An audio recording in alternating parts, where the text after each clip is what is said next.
Hey everyone, welcome to Millennium Computers online 5-minute tutorials.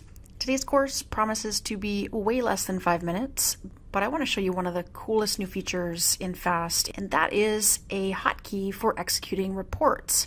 I know you guys have been asking about this, so let me show you how it works. This is going to work the same in every FAST application, and the way it works is any page that you see an execute report button on, which is the green button, if I hover over it, I can see the shortcut code is Control Enter. I can still click the button if I want to, but if I happen to be on my keyboard, I can just hit Control Enter. It's going to run that report for me, and I have not even had to click the mouse.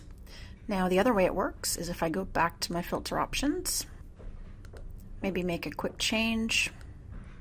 Quite often what I see now is people will click back on report results rather than executing the report,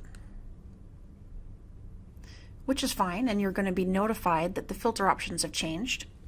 And if that's a change you actually meant to make, you can still use that Control Enter function and execute the page right from the report. I hope this is helpful, and we'll see you for the next tutorial.